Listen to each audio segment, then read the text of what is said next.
اللهم صل على سيدنا ومولانا محمد وعلى سيدنا علي وسيدتنا فاطمة وسيدتنا زينب وسيدنا حسن وسيدنا حسين وعلى آله وصحبه وبارك وسلم اللهم صل على سيدنا. بسم اللہ الرحمن الرحیم. السلام علیکم ناظرین. پروگرام صبح نور کے ساتھ آپ کا میزبان نذیر احمد غازی حاضر ہے. ناظرین کرام، حضرت ابو انیس محمد برکت علی صاحب رحمہ اللہ کی مشہور تالیف اسماء النبی الکریم صلی اللہ علیہ وآلہ وسلم سے ایک اسم مبارک پڑھنے کی سعادت حاصل کر رہا ہوں. سیدنا صاحب المعجزات صلی اللہ علیہ وآلہ وسلم، ہمارے سردار معجزات والے، درود و سلام بھیجے اللہ آپ صلی اللہ علیہ وسلم، آپ کی آل پاک اور آپ کے صحابہ کرام پر. حضرت اسماء بنت امیس رضی اللہ تعالی عنہا سے مروی ہے کہ حضور نبی کریم صلی اللہ علیہ وآلہ وسلم اپنا سر اقدس سیدنا علی المرتضیٰ شیر خدا کرم اللہ وجہ الکریم کی گود میں رکھ کر آرام فرما رہے تھے، جس وجہ سے حضرت علی نماز عصر نہ پڑھ سکے یہاں تک کہ سورج غروب ہو گیا. نبی کریم صلی اللہ علیہ وآلہ وسلم نے دعا کی، اے اللہ، علی تیری اور تیرے رسول صلی اللہ علیہ وسلم کی اطاعت میں تھا، اس پر سورج واپس لوٹا دے.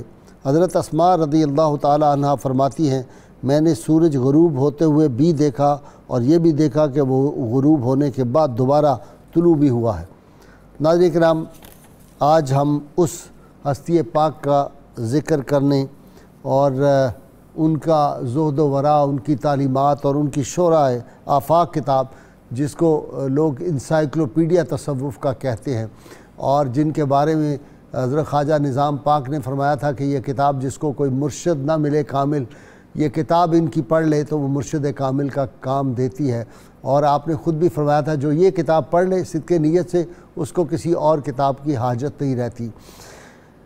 یہ وہ ہستی تھی جن کے وجود سے شہر لاہور کی سرزمین نے ان کے قدم کو بوسے دیے تو یہ شہروں کا قطب الارشاد بن گیا.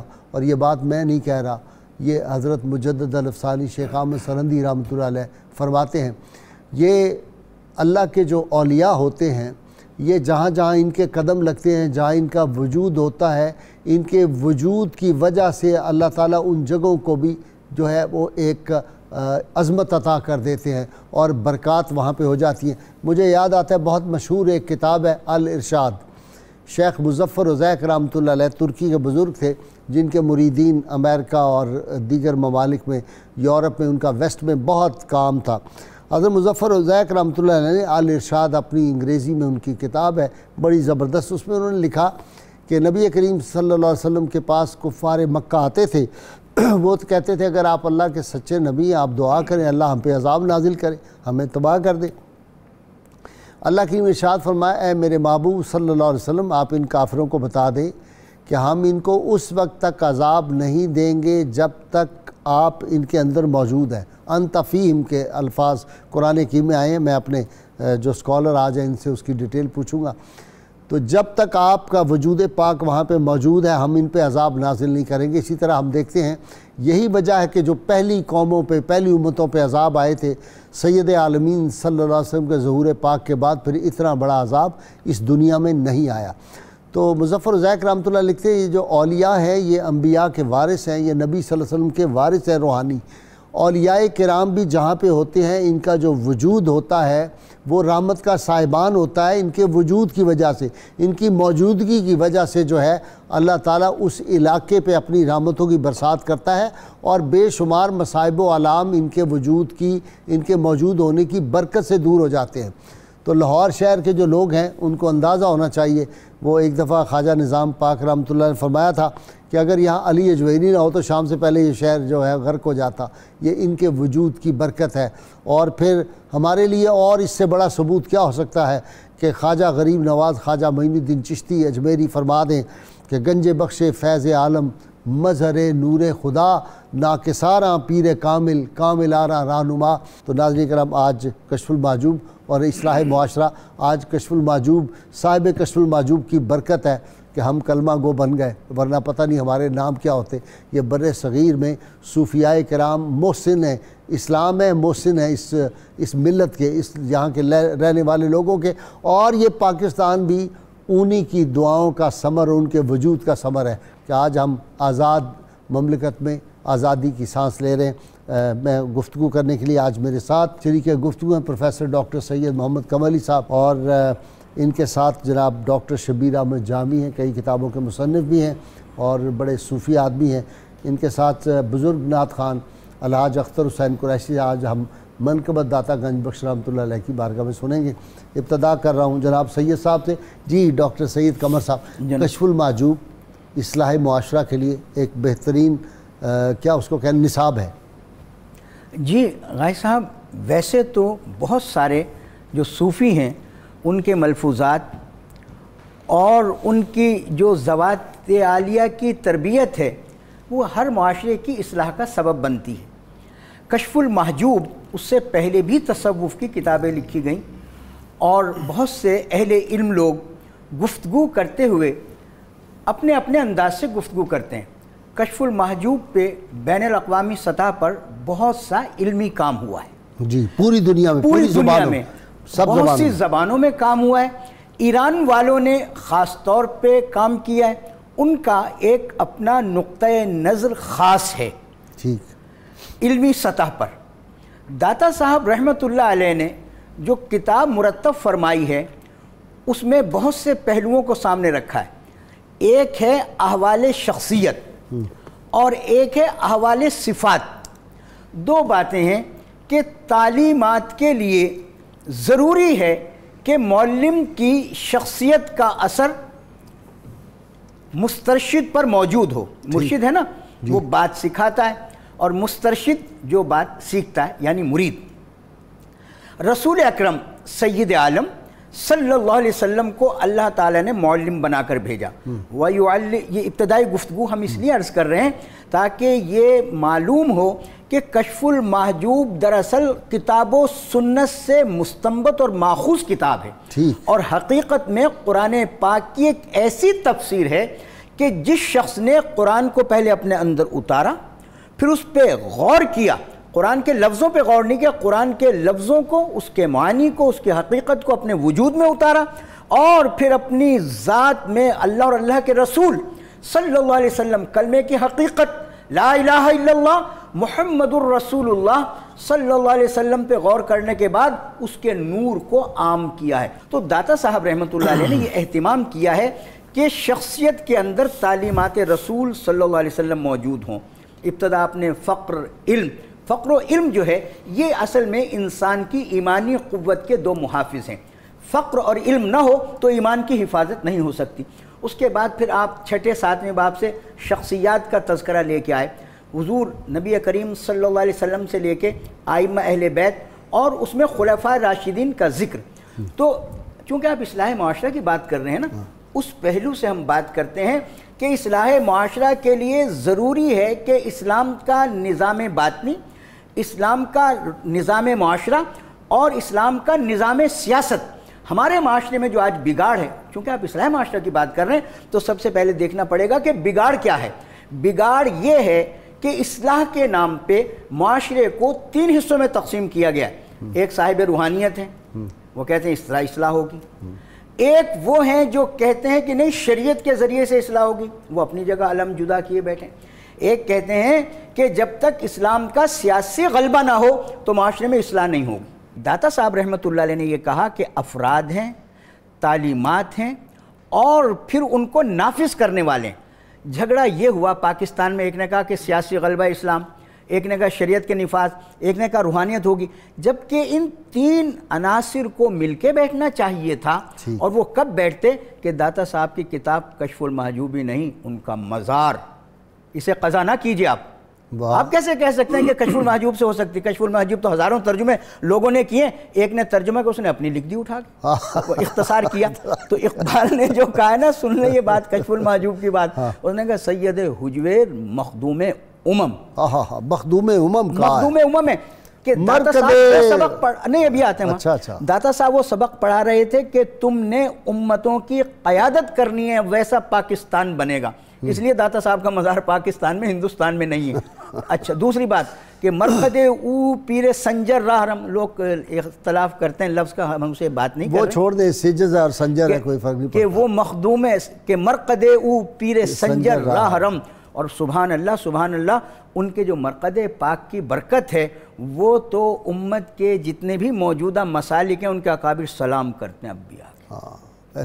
جی سب سلام کرتے ہیں۔ کشف المحجوب معاشرے کو کیسے بدلتی ہے جی، یہ بتائیں آپ۔ بنیادی طور پر جو آپ کا ٹاپک ہے آج غازی صاحب، کشف المحجوب اور اصلاح معاشرہ، چند بات میں گوش گزار کروں گا۔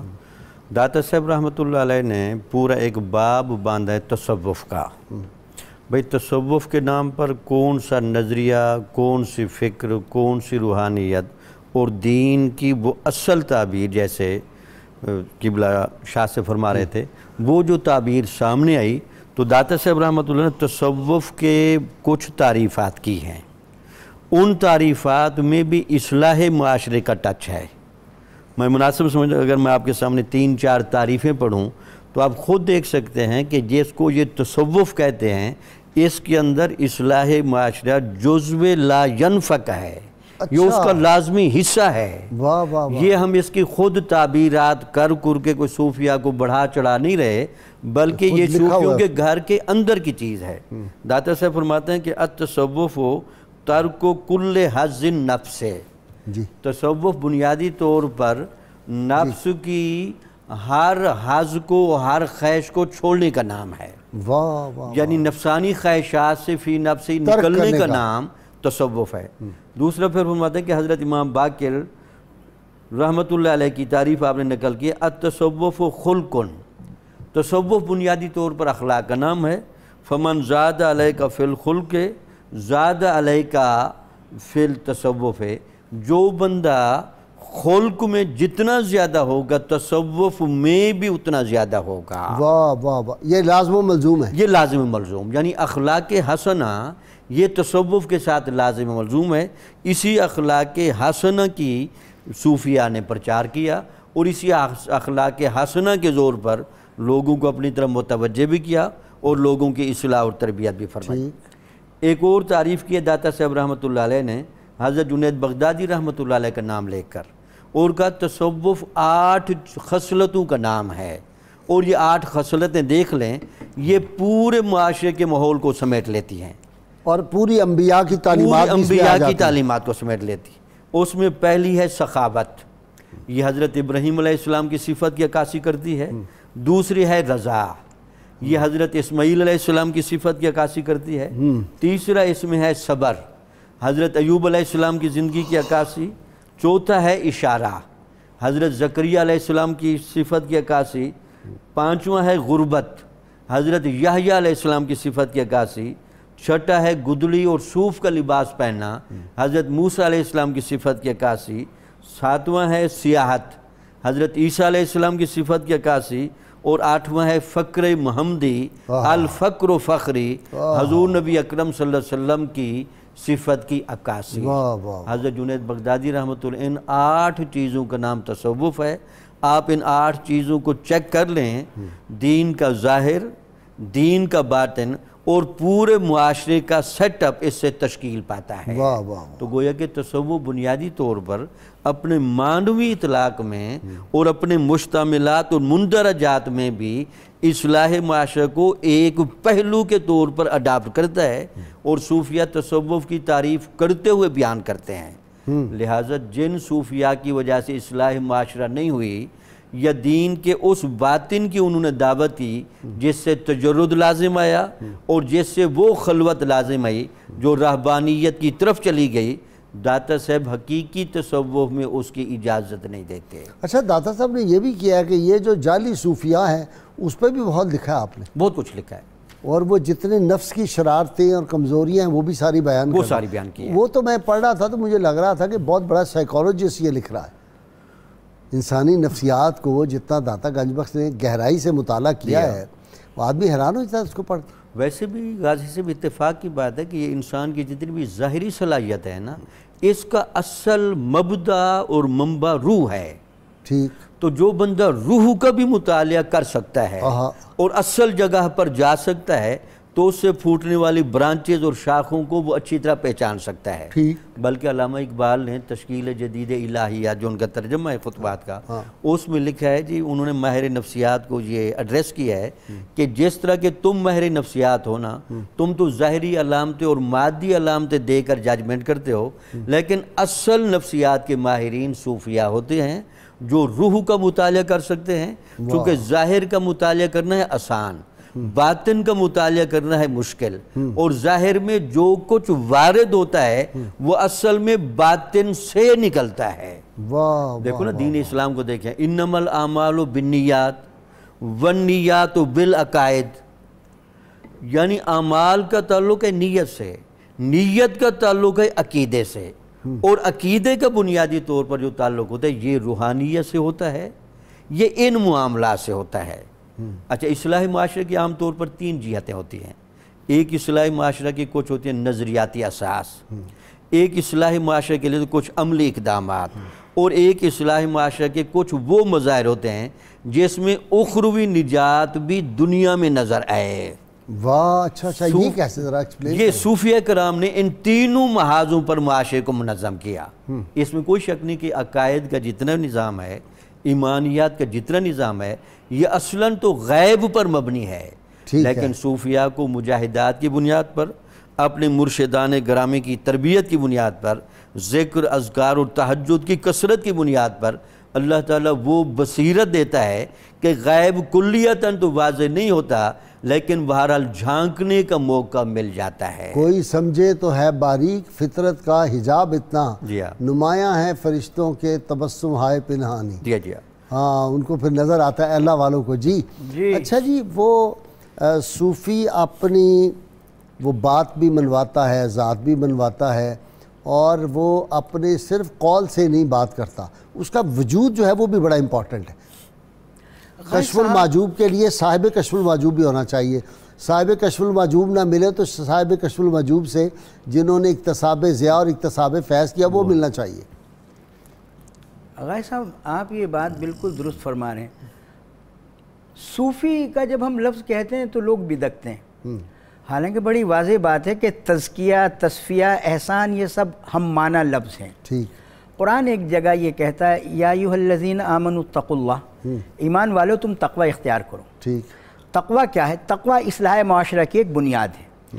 تقوی میں ہم بہت ساری چیزوں کو دیکھتے ہیں کہ کبائر سے بچے صغائر سے بچے استحباب میں آئے اچھے اخلاق اختیار کرے لیکن جو صوفی ہے جو تصفیہ قلب کا مالک ہے اور جس کا نفس تزکیہ کر چکا اور ڈاکٹر جامی جو فرما رہے تھے نا مطالعہ روح وہ اصل میں ہے کہ مشاہدہ حق وہ مشاہدہ حق مقصود ہے نا کہ نماز میں یوں سمجھ کہ تو اللہ کو دیکھتا ہے یہ تیرے نماز کا کمال ہے.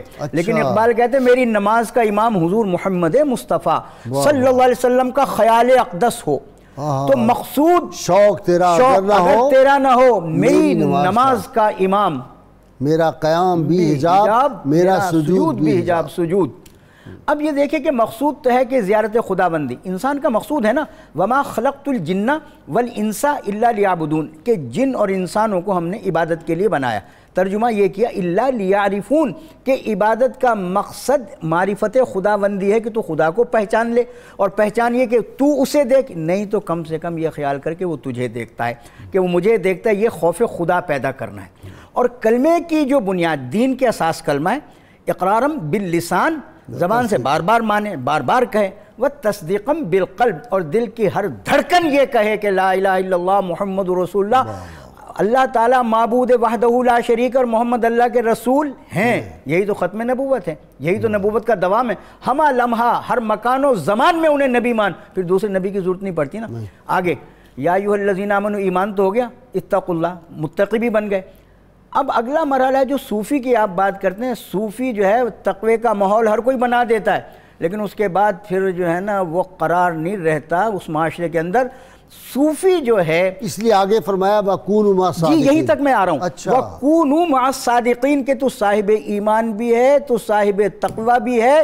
ابھی نہ تیرے تقوی کی حفاظت ہے اور نہ تیرے ایمان کی حفاظت ہے، تو صادقین کی مجلس میں آ. بیاب مجلس اقبال تو یہ ہے کہ وہ پاکیزہ خیال، پاکیزہ عقیدہ، جیسے ہی بتایا تھا کہ نیت اور عقیدہ ملتے ہیں. کبھی وہ بنیاد اس کی، کبھی وہ بنیاد اس کی. نیت عقیدے کی بنیاد، عقیدہ نیت کی بنیاد، دونوں لازم و ملزوم ہیں.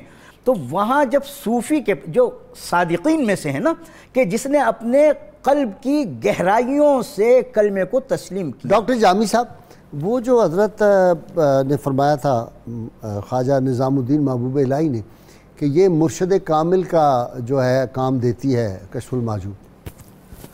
جی قاضی صاحب وہی بات میں ایڈ کر دوں کہ قبلہ شاہ صاحب جیسے ارشاد فرما رہے تھے کہ صوفیاء کے بارے میں عوارف المعارف میں یہ جو تقدیر کو بدلنے والی بات ہے، انہوں نے اشارہ کیا کہ صوفی آدمی جب تصوف کے تمام عوامل پر عمل کر کے کامل بنتا ہے تو اللہ تعالیٰ اس میں ایک طاقت دیتا ہے، اور اس طاقت کی بنیاد پر ہر آنے والے بندے کے دل میں اور روح میں چھپا ہوا الستو بربکم قالوا بلا کو پکڑ لیتا ہے، بشرطے کہ وہ بندہ ازلی بدبختی میں اور کفر پر ضدی نہ ہو. اچھا. تو وہ صوفی اسی وقت اس کو پکڑتا ہے اور اس کو چھیڑتا ہے اور اس بندے کو کلمہ پڑھنے پر مجبور کرتا ہے. اللہ. جیسے اس کے مظاہر حضور نبی اکرم صلی اللہ علیہ وسلم کی حیات مبارکہ میں بہت زیادہ تھے کہ صرف لوگوں نے چہرہ اقدس کی زیارت کی اور بے ساختہ کلمہ پڑھنا شروع کیا. آپ کی اتباع کے فیض سے اور آپ کی نیابت کے فیض سے یہ مظاہر ہمیں تصوف میں بھی ملتے ہیں. اب وہ تو چونکہ تاریخ محفوظ نہیں رہیں، خواجہ معین الدین چشتی اجمیری کو صرف چہروں سے اور آپ کی آنکھ کی توجہ سے لاکھوں لوگوں نے کلمہ پڑھا. میرا نہ خیال کہ اس طرح کا مظاہرہ داتا صاحب رحمۃ اللہ علیہ کی زندگی میں نہیں ہوا ہوگا. اس طرح کے مظاہر تمام اولیاء کبار کی زندگی میں ہوتے ہیں. بنیادی طور پر ہوتا کیا ہے کہ یہ جو وہی بنیادی بات ہو رہی تھی کہ اصلاح معاشرہ کی جو نظریاتی اساس ہے جس میں عقائد و افکار کو بنیادی اہمیت ہوتی ہے، تو صوفیہ بنیادی عقائد پر لے آنے کے لیے اپنی ولایت کے زور پر ممد اور مؤثر ہوتے ہیں. تو جیسے پچھلے ایک دو میں نے گزارش کی تھی، نصیر الدین چراغ دہلوی بار بار خواجہ نظام الدین صاحب کے حجرے کے نیچے آ کر کھڑے ہوں اور یہ مطالبہ کریں جی توجہ ڈالیں. اچھا. وہ کہیں جی آپ بہت بڑے عالم ہیں، با عمل بھی ہیں، تقوی بھی ہے. وہ کہتے ہیں حضور جو ان نگاہوں سے اثر پڑنا ہے نا وہ کسی اور جگہ سے نہیں آنا. آپ مجھے اللہ کا وہ وصال تام عطا فرمائیں اپنی نگاہوں کے زور پر، میں اس کا طالب ہوں. مجھے خلافت بھی نہیں چاہیے، باقی علم تقوی وہ میں چیزیں کر کے آ رہا ہوں. تو یہ بنیادی طور پر یہی وہ چیز ہے کہ یہ جو تقدیریں بدلتی ہیں یہ ان کافروں کی، ان گناہ گار لوگوں کی، ڈاکوؤں کی، زانیوں کی، کتنے لوگ تھے جو آتے تھے اور تقدیریں بدل کے لے کے جاتے تھے. صحیح بات. داتا صاحب رحمۃ اللہ علیہ نے امام حسن بصری رحمۃ اللہ علیہ کا تذکرہ کرتے ہوئے لکھا ہے کہ آپ رات کے وقت لوگوں کی ایک مجلس بناتے تھے اور اس مجلس میں ایمان بالآخرت، آخرت کا احتساب، آخرت کی تیاری کا اتنا درس دیتے تھے کہ ہر بندہ روتا ہوا اور اپنی اصلاح کا جذبہ لے کر جاتا تھا. اللہ. یہ اولیاء اس سطح کی اصلاح کرتے ہیں. ان کے ہاتھوں پر کافر مسلمان ہوئے، ڈاکو توبہ طائب ہوئے، زانی سیدھے راستے پر آئے اور چور کتب بنے.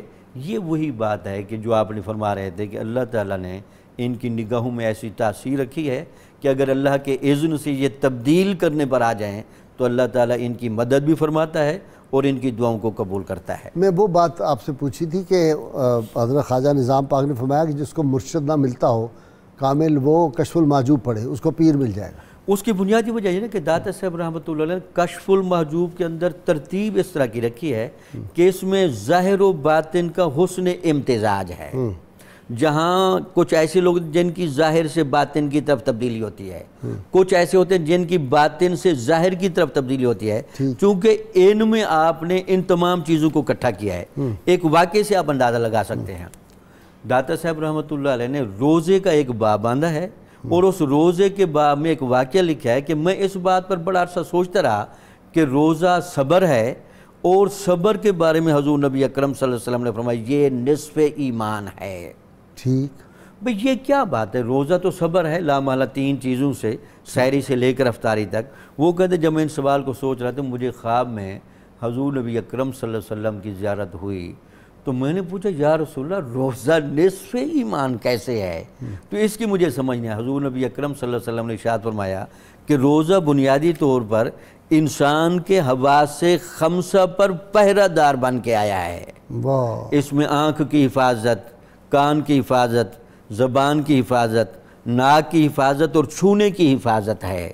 جس نے ایسی حفاظت کو پورا کر لیا وہ بندہ ظاہر سے تربیت یافتہ ہو گیا، یہی ظاہر کی تربیت باطن پر اثر انداز ہوگی اور اس بندے کا ایمان آہستہ آہستہ کامل ہوتا جائے گا۔ ناظرین کرام، یہ موضوع اصلاح معاشرہ کشف المحجوب کی تعلیمات کس طرح اصلاح معاشرہ کرتی ہیں، یہ جاری رہے گا، ہمارے ساتھ رہیے۔ اللهم صل على سيدنا ومولانا محمد وعلى سيدنا علي وسيدتنا فاطمة وسيدتنا زينب وسيدنا حسن وسيدنا حسين وعلى آله وصحبه وبارك وسلم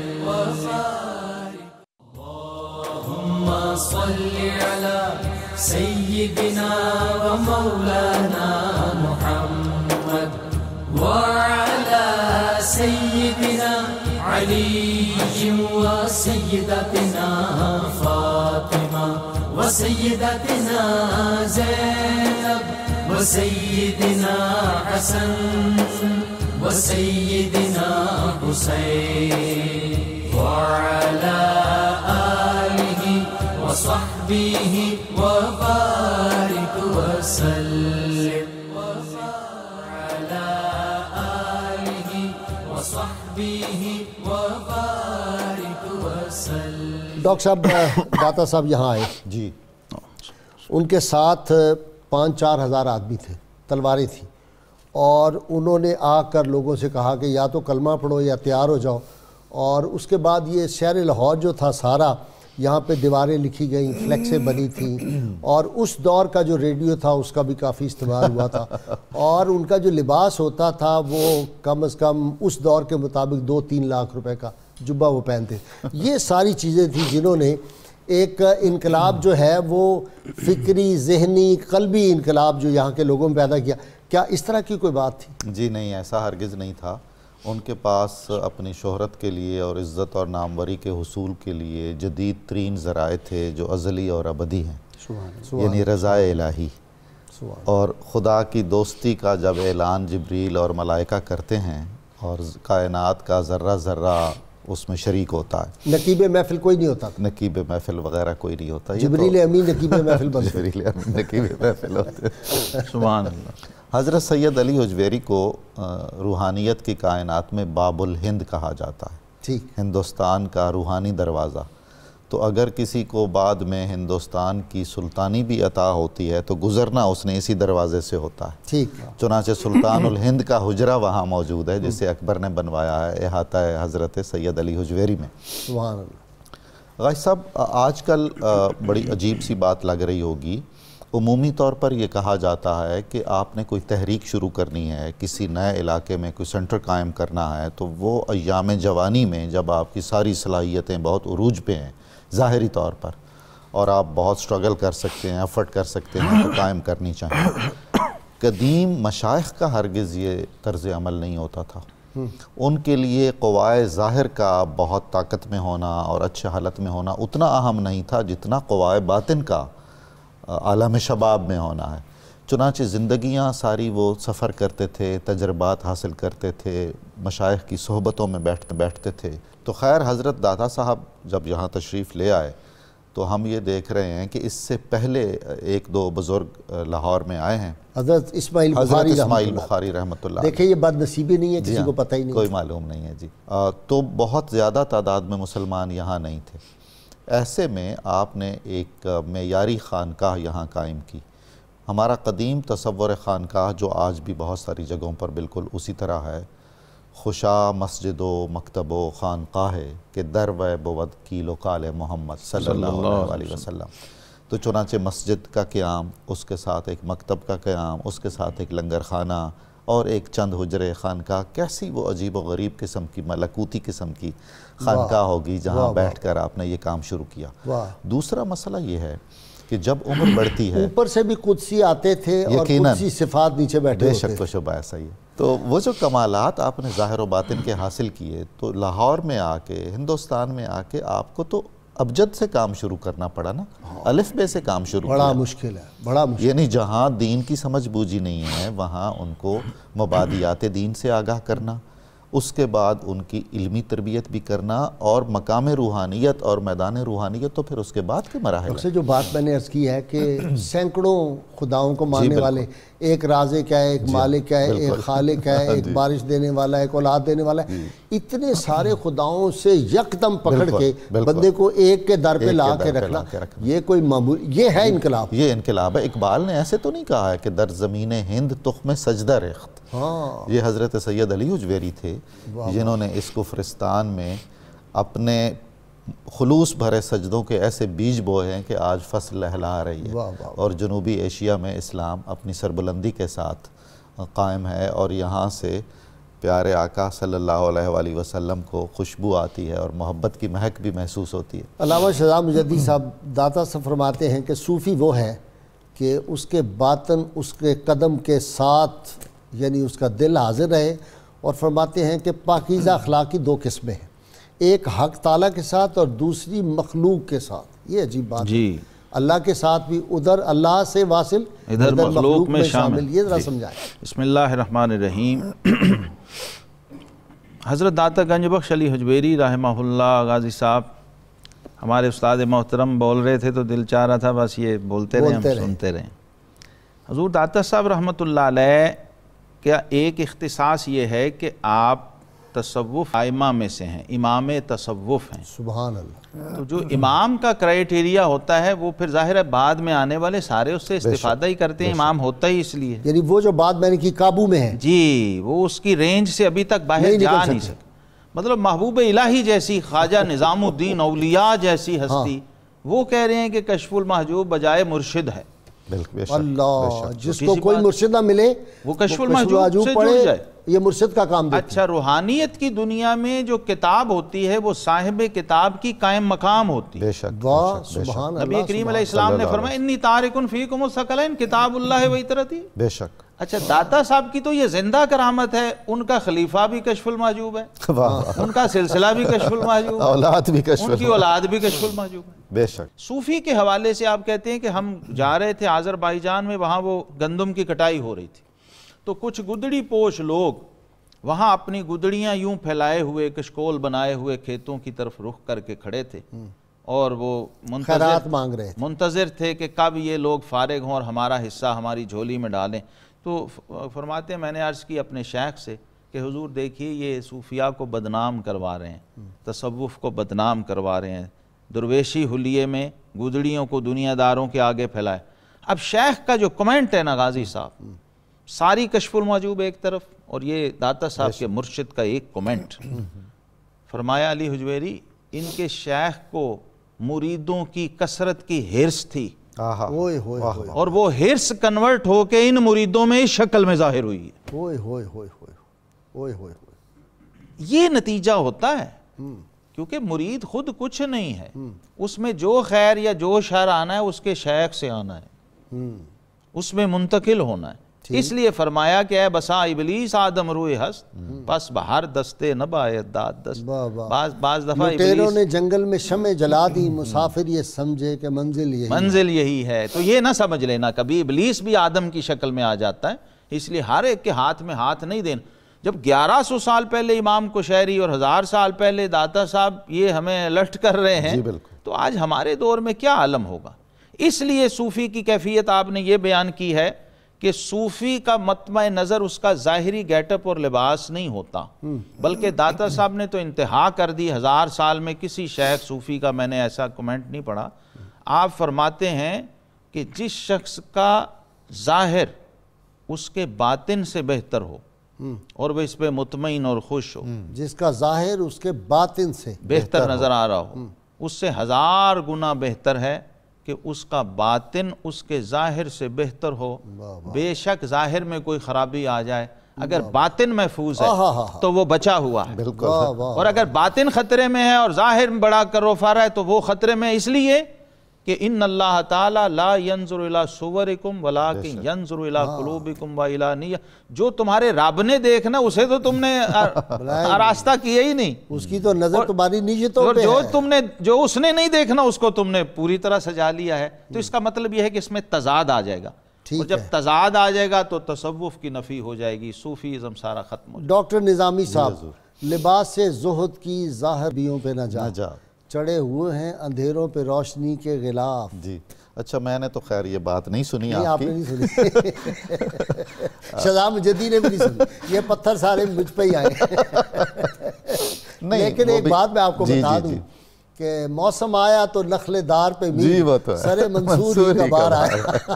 یہ مشکل سوال آئے تو ڈاکٹر نظامی کا ہی آئے گا۔ اچھا غازی صاحب، وہ تو ٹھیک ہے، اگر آپ کا کسی بھی شخص کا باطن مستحکم ہے جیسا کہ حضرت داتا صاحب نے فرمایا اور علامہ مجددی صاحب نے اس کا ذکر کیا ہے، تو اس کے لیے مناسب ہے کہ وہ اپنے ظاہر کو بھی مناسب حد تک آراستہ رکھے۔ نعمت الہی کا کچھ اظہار ہونا چاہیے جو حدیث رسول صلی اللہ علیہ وآلہ وسلم سے بھی ظاہر ہوتا ہے، لیکن سارا کچھ ہی اگر ظاہر ہو اور اس میں وہ روح نہ ہو جو مطلوب و مقصود دین ہے اور مطلوب تصوف ہے، تو پھر تو وہ ساری چیزیں بے معنی ہیں۔ سارا پی آر، جی سارا پی آر، بالکل بالکل، سارا کچھ اسی کے گرد گھوم رہا ہے ان دنوں، تو بس یہی دیکھنے میں ملتا ہے۔ ایک مجھے اور عرض کرنا ہے، جو درر نظامی میں حضرت خواجہ نظام الدین اولیاء کا قول بیان کیا گیا ہے کشف المحجوب کے حوالے سے، وہ آب زر سے لکھنے کے قابل ہے کہ جس کو کوئی شیخ نہیں مل رہا ہے وہ کشف المحجوب سے اپنے شیخ کا کام لے اور اس کی رہنمائی میں چلے۔ اس میں یہ نہیں ہونا چاہیے کہ میں اپنے گھر میں ہی بیٹھا رہوں اور صرف قناعت کر لوں کشف المحجوب ہی پر، کسی بھی کتاب پر، اور کوشش ہی نہ کروں کسی اللہ کے نیک بندے کو تلاش کرنے کی۔ یعنی یہ میں وضاحت اس کی چاہ رہا تھا، کوشش کرتے رہنا چاہیے کسی نیک آدمی تک پہنچنے کے لیے، اور اس کے ساتھ داتا صاحب اگر جا کے ہزاروں لوگوں سے مل رہے ہیں، وہ داتا صاحب ہیں بالکل، اور ولایت پہ فائز ہونے کے بعد یہ سارا کچھ ہو رہا ہے۔ جی ہاں، حضرت داتا صاحب کا جو انداز تربیت ہے اور آپ کا انداز تبلیغ ہے، اس میں نے ہمیشہ یہ دیکھا آپ کی کتاب مبارک سے کہیں خود نمائی نہیں ہے۔ وہ خود کوئی اظہار اس طرح کا نہیں کرتے جس میں بہت بولڈ سٹیٹمنٹ ہے۔ مشائخ کے اور خصوصاً اپنے شیخ کے نفی ذات نہیں، نفی ذات ہے، بالکل ایسا ہی ہر جگہ اپنے آپ کو مائنس کر لیا ہے تو پھر اس مقام پہ پہنچے ہیں۔ ہماری ذات اچھل کود کے قدم قدم پہ سامنے آتی ہے، تو اس کا نتیجہ یہی نکلتا ہے کہ ہم کہیں کسی شمار قطار میں نہیں ہوں گے۔ غازی صاحب، دوسرا مسئلہ ہے کہ اللہ کے شمار میں ہونا افضل ہے یا مخلوق کے شمار میں ہونا افضل ہے؟ اگر خدا کے دفتروں میں نام لکھا ہوا ہے اور کہیں صفحہ نعال میں بھی لکھا ہوا ہے تو اس سے اچھی کیا بات ہے؟ وہ جو میں نے کہا کہ جبرائیل امین نقیب محفل، صحیح ہے، بے شک کو شبہ ہے، آسمانوں میں بھی جی ہاں اعلان وہ فرما رہے ہیں اور دنیا میں جی ہاں، عالم کون میں بالکل۔ حضرت داتا صاحب نے لکھا، آپ فرماتے ہیں کہ میں اپنے شیخ کے ساتھ جا رہا تھا اور بارش تھی اور کیچڑ تھا بہت زیادہ اور بہت دشواری سے میں چل رہا تھا کہ اتفاق سے میری نظر اپنے شیخ پہ پڑی۔ وہ سہولت سے چل رہے تھے، آپ کے پاؤں اور آپ کے جوتے کسی نوعیت کا کوئی نام و نشان کیچڑ پہ نہیں تھا۔ حضرت نے متوجہ ہو کے فرمایا میرے اس تعجب اور استعجاب کو دیکھتے ہوئے کہ جب سے میں نے دل سے حرص و ہوس کو نکال دیا ہے، اللہ تعالیٰ نے ہر طرح کی آلودگی مجھ سے الگ کر لی ہے۔ اب دیکھیے اس پیغام، دنیا کی ہوس سب سے بڑی آلودگی، اور اس سے تباہ ہوتے لوگ، اسی سے تباہ ہوتے۔ یہ جو خود نمائی اور ریاکاری اور ان سے اخلاص پہ بڑا زور دیتے ہیں داتا صاحب۔ وہ کہتے ہیں ہر عمل میں اخلاص ہو، آپ کی زبان میں، اقوال میں، اعمال میں، افعال میں، ہر جگہ جو ہے وہ اخلاص پیش اس نظر کے بغیر آپ کچھ بھی نہیں، نہ آپ کی نماز نماز ہے، نہ روزہ روزہ ہے، نہ زکوٰۃ زکوٰۃ ہے، نہ حج حج ہے۔ الا للہ الدین الخالص، اور نبی کریم علیہ السلام فرمایا ان اللہ طیب لا یقبل الا طیبا۔ آج کل اکثر لوگوں کا یہ کلیم ہے دعائیں قبول نہیں ہوتی، ہم پڑھتے ہیں نمازیں لگتا ہے ہمارا عمل ہی کو، بھئی قبول کیسے ہوگا؟ آپ دنیا کی اعلیٰ ترین ڈش دنیا کے غلیظ ترین برتن میں ڈال کے کسی مہمان کے آگے رکھ سکتے ہیں کبھی؟ تو آپ ذات باری تعالیٰ کے حضور جب آپ سینے جو اخلاص آپ غازی صاحب کہہ رہے ہیں، داتا صاحب کہتے ہیں یہ سینہ برتن ہے، یہ جتنا پاک صاف شفاف ہوگا اس میں جو ڈسپلے آپ نے اللہ کی بارگاہ میں جو اپنا عمل پیش کیا ہے وہ اتنا ہی درجہ قبولیت پہ پہنچے گا۔ تو جب آپ نے اسی کو پاک اور صاف، تزکیہ اور ہے کیا؟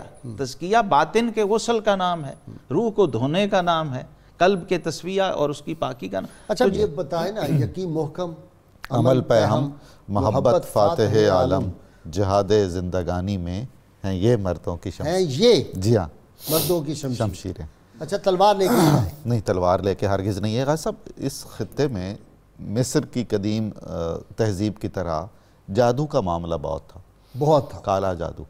تو ان اکابر امت کا جو بہت ہی قابل تعریف پہلوؤں میں سے ایک پہلو یہ ہے کہ انہوں نے اس نوعیت کے توہمات سے بھی نکالا لوگوں کو۔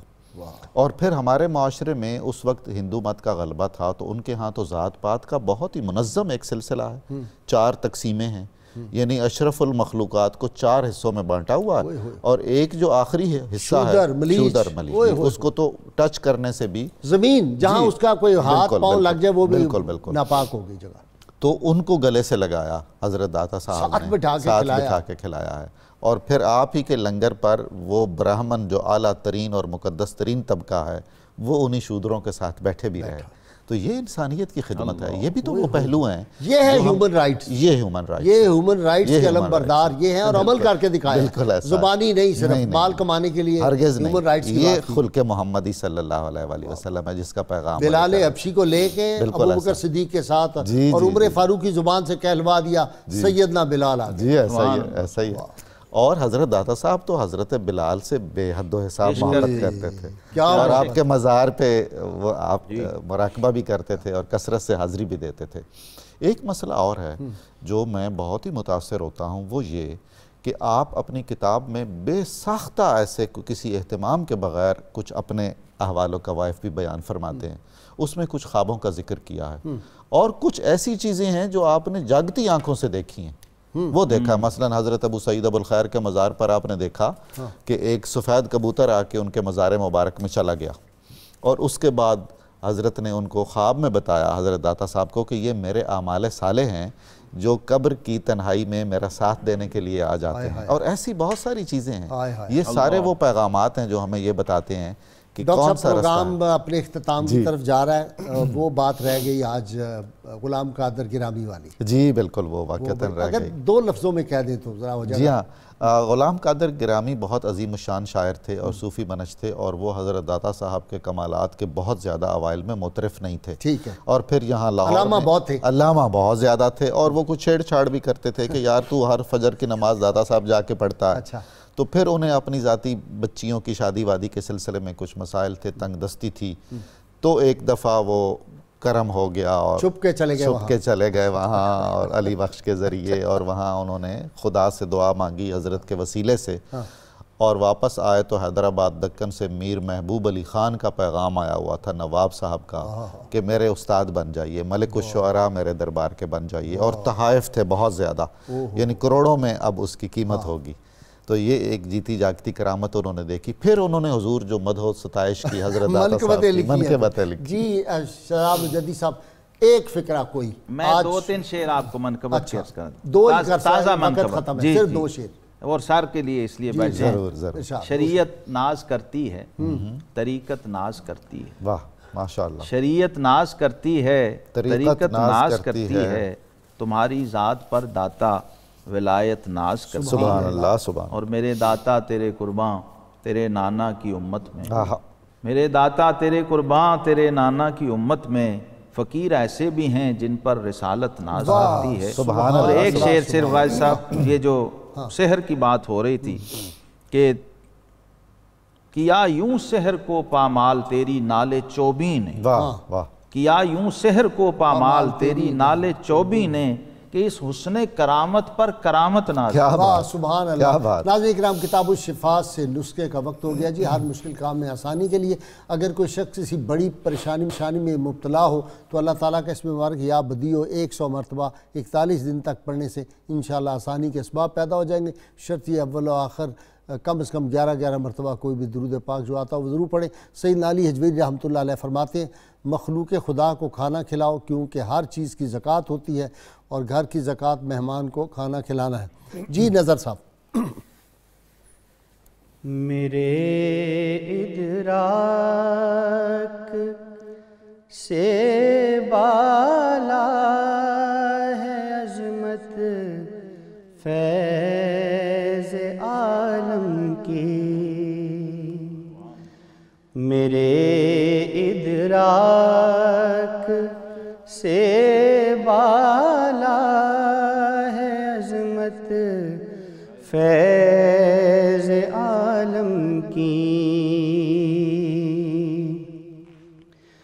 میرے ادراک سے بالا ہے عظمت فیض عالم کی،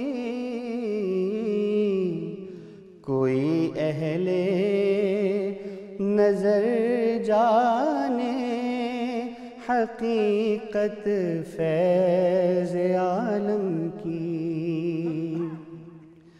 کوئی اہل نظر جانے حقیقت فیض عالم کی، خدا کی رحمتیں میرے لیے بےتاب ہو جائیں،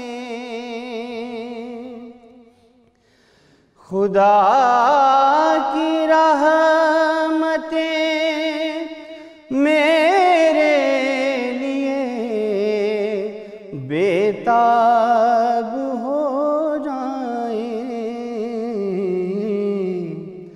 اگر حاصل ہو محشر میں رفاقت فیض عالم کی، اگر حاصل ہو محشر میں رفاقت فیض عالم کی،